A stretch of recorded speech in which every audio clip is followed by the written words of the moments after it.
Bapak di sini akan menjelaskan trias politika. Trias politika yang ada 3 cabang, eksekutif, legislatif, dan yudikatif. Eksekutif yaitu seperti presiden, menteri.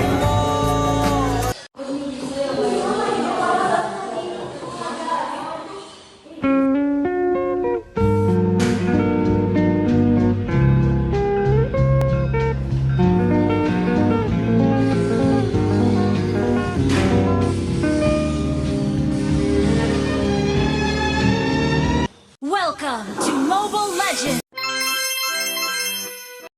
5 seconds till the enemy reaches the battlefield.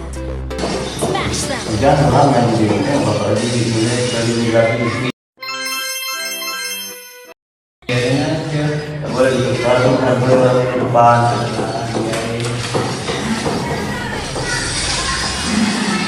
Assalamualaikum warahmatullahi wabarakatuh. Waalaikumsalam warahmatullahi wabarakatuh. Baik, teman-teman. Hari ini saya Dini Musawa dan Alabus Miranda akan mempresentasikan terkait trias politika. Trias politika itu ada 3, yaitu legislatif, eksekutif, dan yudikatif. Legislatif adalah Kalian ribut terus. Ada yang main game, ada yang ngomong cerita, ada yang libat. Kalian mau jadi apa? Mau sukses enggak?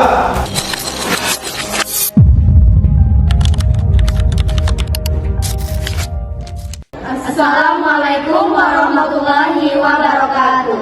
Pernahkah kalian bertanya mengapa akhlak yang baik penting dalam kehidupan sehari-hari? Dalam video ini kita akan membahas tentang akhlak mahmudah, yaitu sifat terpuji yang membuat hidup kita menjadi lebih bermakna dan penuh berkah. Serta akhlak mazmumah yang harus kita hindari agar tidak merugikan diri sendiri dan orang lain. Yuk bersama-sama kita pelajari bagaimana menerapkan akhlak mulia dalam kehidupan sehari-hari.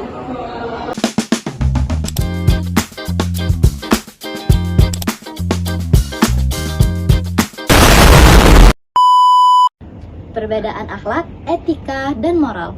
Akhlak bersifat transendental karena bersumber dari wahyu dan memiliki sistem ganjaran dan hukum akhirat. Sedangkan etika bersumber dari wahyu dan mengharap keridhaan dari Allah. Sedangkan moral bersifat kolektif, kontekstual, dan berfungsi menjaga ketertiban masyarakat.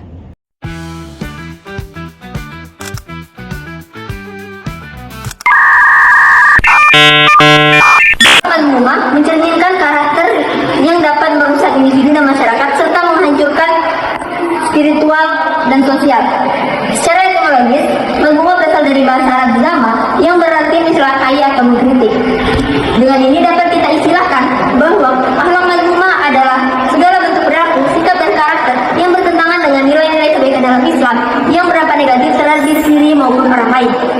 Adapun contoh akhlak mazmumah di kehidupan kita sehari-hari ada 6. Yang pertama, takabur atau sombong. Yang kedua, dengki. Yang ketiga, ria. Yang keempat, akhlak mazmumah terhadap diri sendiri.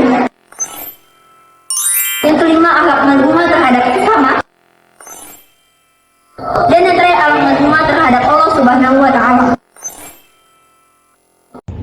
Akhlak mazmumah memiliki dampak spiritual, sosial, dan psikologis. Dampak spiritual yaitu menjauhkan pelaku dari rahmat Allah, mengotori hati, dan merusak ketenangan batin. Dampak sosial yaitu dapat menyebabkan konflik, fitnah, ghibah, dan merusak keharmonisan masyarakat.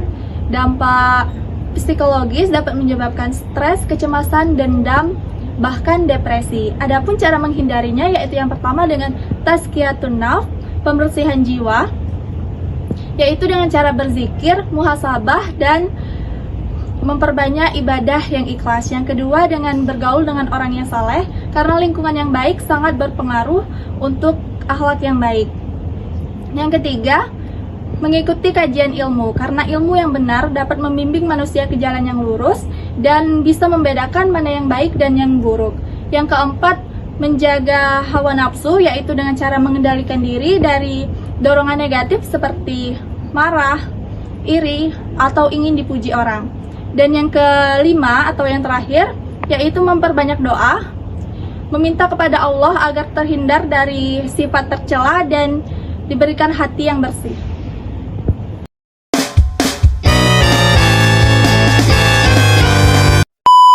Ini saya akan menjelaskan tentang pengertian akhlak muda menurut Al-Quran, hadis, dan menurut secara terminologi kontemporer.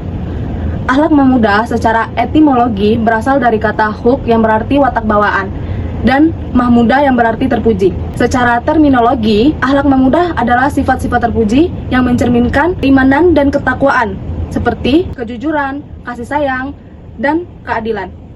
Dalam Al-Quran, akhlak muda dirujuk sebagai budi pekerti yang agung. Contohnya pada diri Nabi Muhammad, Quran Surah Al-Qalam ayat 4. Hadis juga menegaskan bahwa mukmin yang paling sempurna imannya adalah yang paling baik akhlaknya. Secara terminologi kontemporer, akhlak muda dipandang sebagai perpaduan nilai ilahiyah dan insaniyah yang menciptakan keseimbangan spiritual dan sosial, serta harus relevan dengan tantangan zaman, namun tetap berakar pada syariat.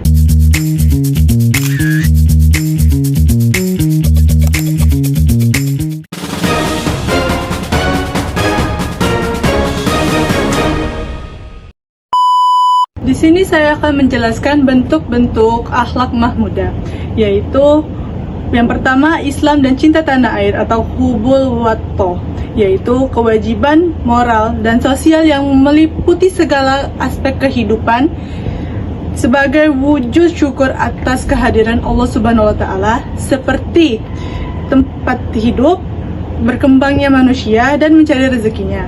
Yaitu cinta tanah air sebagai tanggung jawab sosial dan politik tercantum dalam Al-Quran Surat An-Nisa ayat 58. Yang kedua, cinta tanah air dalam konteks menjaga persatuan negara tercantum dalam Al-Quran Surat Al-Hujarat ayat 10. Yang artinya sesungguhnya orang-orang mukminin itu bersaudara, karena itu damaikanlah antara kedua saudara kamu. Yang ketiga, adanya cinta tanah air dalam konteks membangun negara Islam, mengajarkan umatnya untuk bekerja keras, berusaha memperbaiki keadaan dan memberikan manfaat. A few moments later. Islam dan kepekaannya terhadap kelestarian lingkungan. Lingkungan adalah amanah Allah yang harus dijaga. Konsep khalifah di bumi. 1. Dasar hukum. Larangan merusak di darat dan di laut disebabkan oleh perbuatan tangan manusia. Terdapat dalam Al-Quran Surat Ar-Rum ayat 41. Yang kedua, bentuk-bentuk pengelolaan lingkungan. Itu tindakan berlebihan atau israf. Menghemat air, tidak membuang sampah sembarangan, terdapat dalam Surat Al-A'raf ayat 31 dan Surat Al-Am ayat 141.